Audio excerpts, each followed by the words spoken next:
Perkenalkan, nama saya Oktavian Suryawan, NIM 132236089. Di sini saya akan mempresentasikan tentang data representation in memory in C dan structures and records in C. Pada topik yang pertama, saya pecah menjadi 3. Yang pertama static, yang kedua stack, dan yang ketiga heap allocation, yang akan menjelaskan masing-masing alokasi memori di dalam C. Namun sebelumnya harus dijelaskan terlebih dahulu definisi dari data representation in memory in C itu sendiri. Jadi, bahasa C adalah bahasa pemrograman yang bersifat mid-level atau bahasa tengah. Maksudnya adalah bahasa C ini tidak sepenuhnya membahas tentang 0 dan 1 secara mutlak, tetapi juga tidak secara mutlak membahas tentang bahasa yang mendekati manusia atau top level seperti Python. Sehingga bahasa C ini memang pengaturan memorinya bisa diatur secara manual. Kalau misalnya dalam Python itu sudah otomatis, di dalam C ada keunikan dan keuntungan di mana pengaturan memorinya bisa diatur secara manual, sehingga bisa membuat programmer bisa menjadi lebih fleksibel dalam mengatur alokasi memorinya. Misalkan di sini ada RAM, diasumsikan yang warna kuning ini adalah space-nya. Jadi dalam setiap space-nya ini, jika satu variabel diasumsikan adalah mengonsumsi 1 byte, misalkan satu kuning ini, namun memang dalam setiap variabel tidak mutlak bernilai 1 byte. Bisa dicek menggunakan fungsi size of yang akan mengecek berapa nilai dari byte yang digunakan dalam sebuah variabel yang dideklarasikan. Jadi pengaturan memori C ini diatur manual dalam RAM yang digunakan. Semakin baik spek komputer atau laptop yang digunakan, maka semakin baik juga RAM yang digunakan, maka semakin luas dan semakin fleksibel pengaturan memori, alokasi memori yang digunakan berdasarkan kode pemrograman. Jadi semakin berat kode pemrogramannya, mungkin akan lebih diuntungkan jika RAM atau spek komputer yang digunakan juga lebih baik. Nah, alokasi memori data sendiri terbagi menjadi 3. Yang pertama adalah static data, yang kedua heap data, yang ketiga adalah stack data. Dan untuk yang instruction and literals ini bisa diasumsikan atau bisa perujukannya adalah kode pemrograman itu sendiri. Jadi kata-kata dalam pemrograman terutama di C bisa dianggap sebagai instruction di sini. Yang pertama kita akan membahas tentang static. Static allocation ini tipenya adalah seperti konstanta. Jadi memang namanya juga statis, berarti alokasi data yang bersifat statis, alias mau bagaimanapun program berjalan, mau dimanapun, alokasi tipe data ini akan nilainya selalu konstan, selalu statis, seperti konstanta dalam fokus bidang sains. Contohnya adalah misal dipakai pi 3,14 bla bla bla. Nah itu bisa digunakan pendekatan 3,14 5 digit di belakang desimal. Nah itu bisa menjadi sebuah static allocation. Nah, sintaksnya adalah seperti berikut.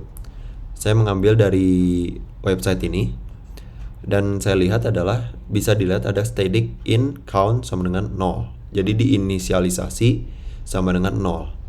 Jadi maksudnya adalah si staticnya ini akan cenderung bersifat statis. Namun jika diperlihatkan kembali, sebenarnya count ini juga akan bertambah. Jadi bisa dibilang sebenarnya ini tidak statis. Cuman karena ada sintaks static, bisa dibilang static allocation.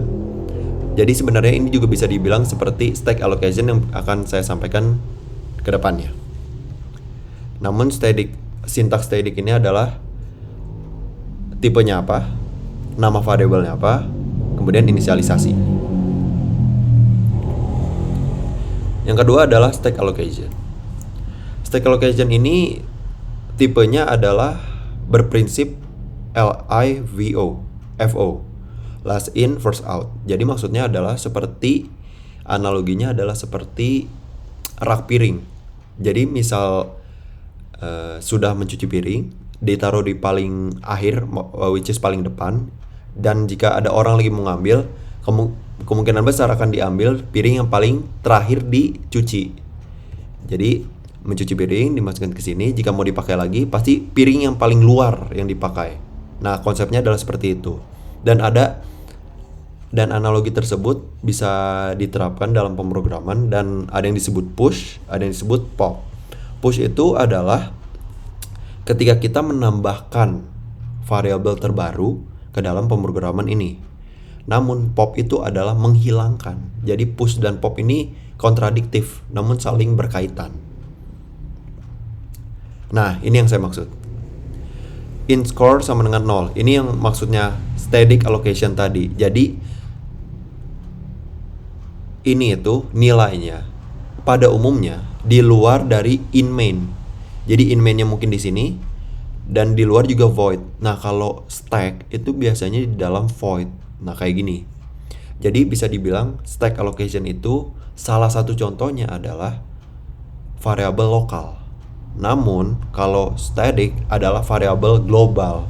Jadi mau di apapun nilainya ya cenderung statis. Ditandai dengan adanya fungsi yang menyebabkan nilai parameter lokal yang baru. Contohnya di sini adalah level. Yang ketiga adalah heap allocation.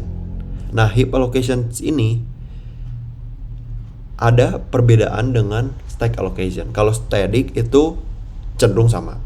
Mau gimana pun nilainya ya konstan. Kalau stack itu adalah nilainya sudah diketahui. Jadi di sini nilainya memang sudah diketahui, diinisialisasi 0, ataupun tipikal datanya memang sudah ada gitu. Nah, kalau heap allocation itu biasanya belum diketahui dan cenderung dinamis. Makanya ada tipikal yang ketiga disebut heap allocation. Heap allocation sendiri ada 4 tipe. Malloc, calloc, realloc, dan free. Yang pertama adalah malloc.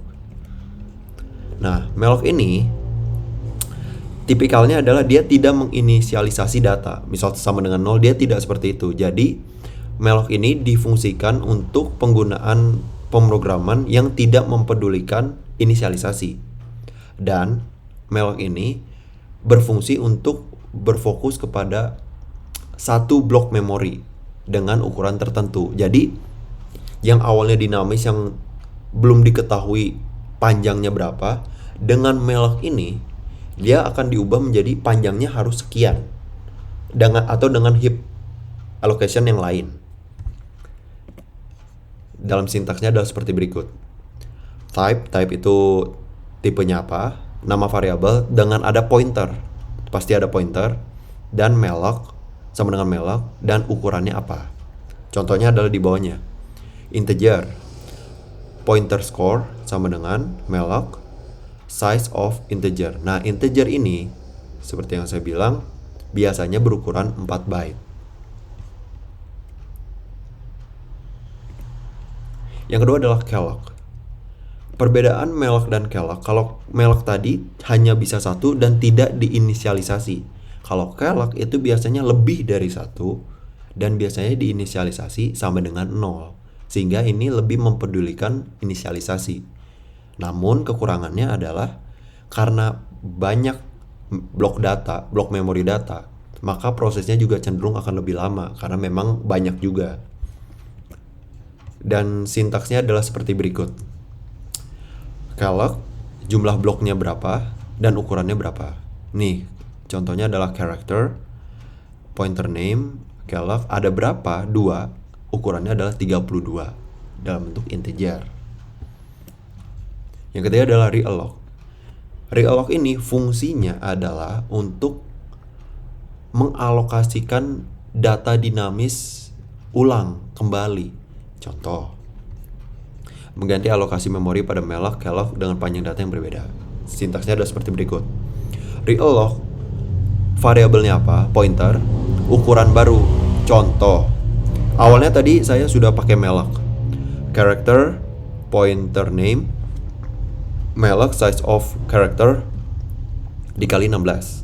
Namun saya ingin mengubah menjadi 32. Nah, dengan realloc hal itu mungkin.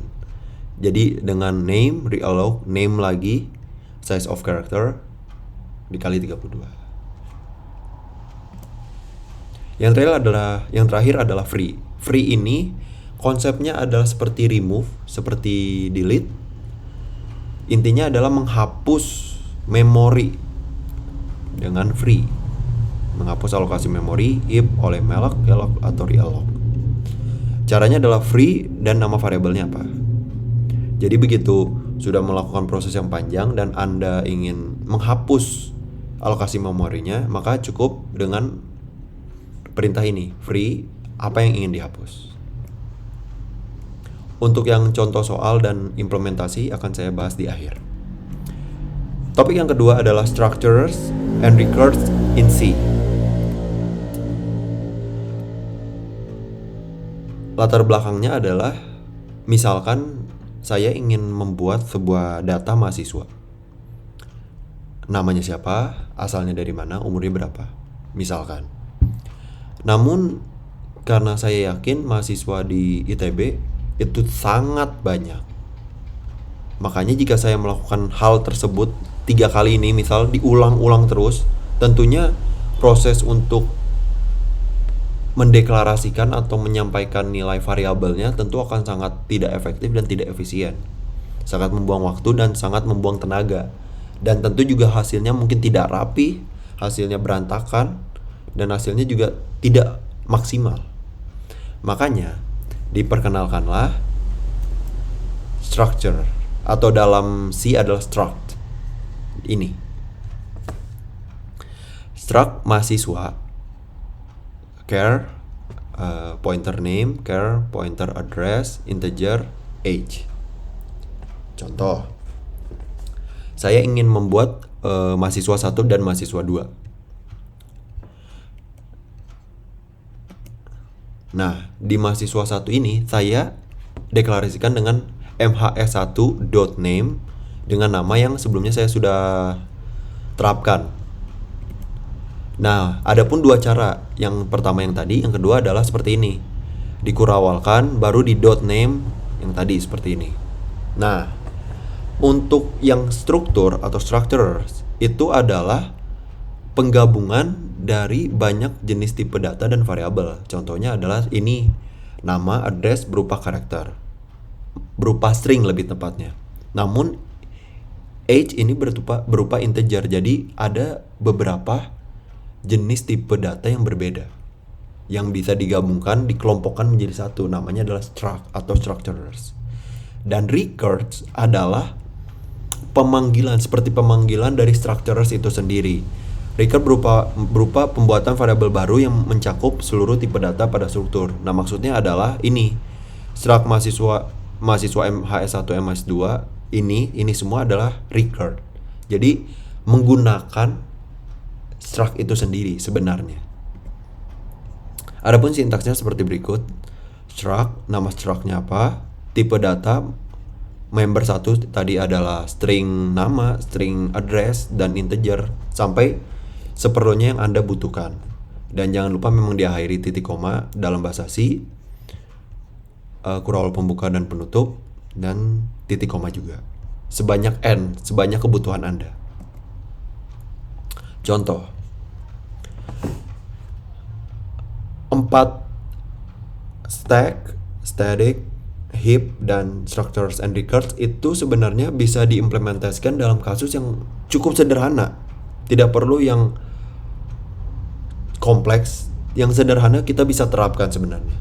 Contohnya adalah mencari luas lingkaran dari sebuah lingkaran.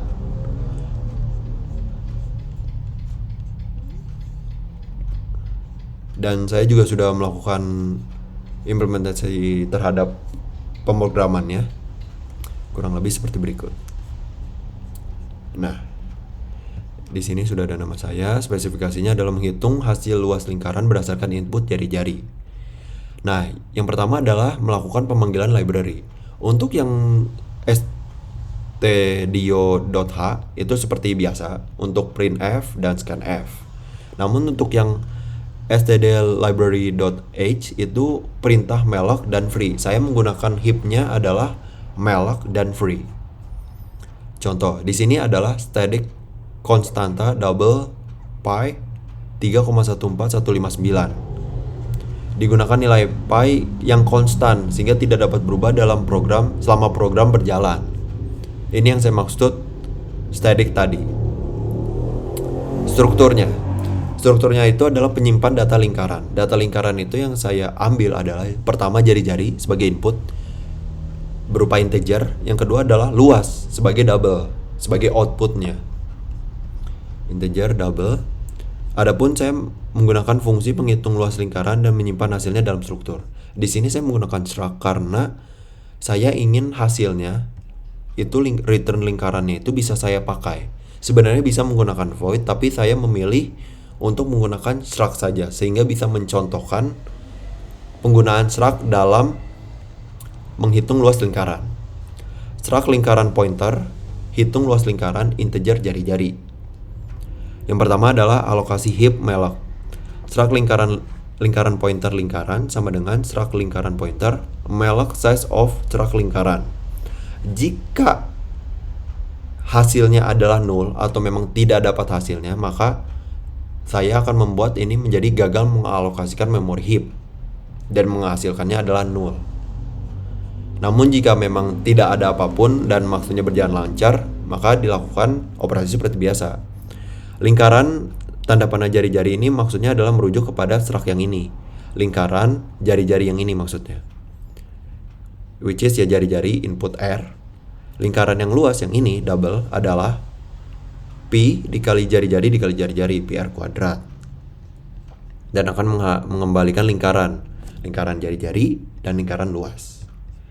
Dan dalam fungsi utamanya, alokasi stacknya adalah yang ini, struct lingkaran pointer hasil dan R, di mana printf meminta input jari-jari dari pengguna dan pengambilan nilai hasil, hitung luas lingkaran R, dan ini hasilnya ini diperoleh dari fungsi yang tadi, maka akan mendapatkan lingkaran. Dan kalau misalnya hasilnya tadi bukan null, maka akan meminta hasil yang luas tapi bukan yang jari-jari. Dan yang hasil yang tadi akan saya free atau saya hilangkan. Jika saya lakukan percobaan, hasilnya akan seperti berikut. Misal saya peroleh input 1 dan saya input 100 misal. Nah, input tersebut akan masuk kepada fungsi hitung luas lingkaran dengan R-nya adalah 1 dan 100 yang saya sudah inputkan. Dilakukan PR kuadrat dan akan diperoleh hasil seperti berikut.